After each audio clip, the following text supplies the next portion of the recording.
तर हे कास पठाराचं वैशिष्ट्य म्हणजे ही अशी फुलं या ऑगस्टपासनं 15 ऑगस्ट नंतर शक्यतो सप्टेंबर 1 नंतर उगवतात कास पठारावर आणि यवतेश्वर परिसरात. आणि या सगळ्या जो सातारच्या पुढं यवतेश्वरपासनं कासपर्यंतचा भाग आहे तिथं ही अशी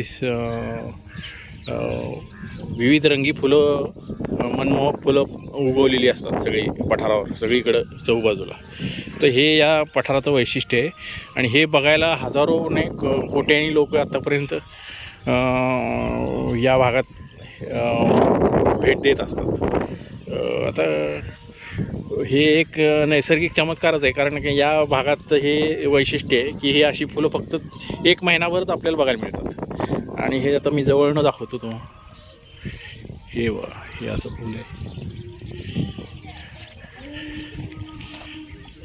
हे असं फुल आहे आणि एकाच ताटव्यात विविध रंग 2-3 रंगांची फुलं बघायला मिळतात आपल्याला. हे वैशिष्ट्य आहे.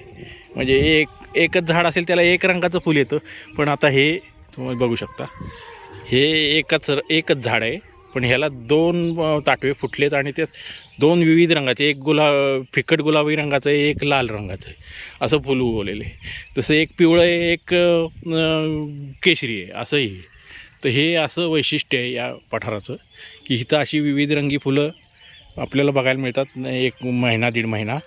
तर त्यासाठी शक्यतो 15 सप्टेंबरपर्यंत येतात लोक. 1 सप्टेंबर ते 15 सप्टेंबर ऑक्टोबरपर्यंत असतं, पण कमी होतं मग 15 सप्टेंबरनंतर. तर गणपती झाले की शक्यतो या पठाराला ज्यांना जे असे इच्छुक आहेत निसर्ग सौंदर्य बघणारे, त्यांनी याला भेट द्यावी आणि ह्या अनमोल ठेव्याचा आनंद घ्यावा.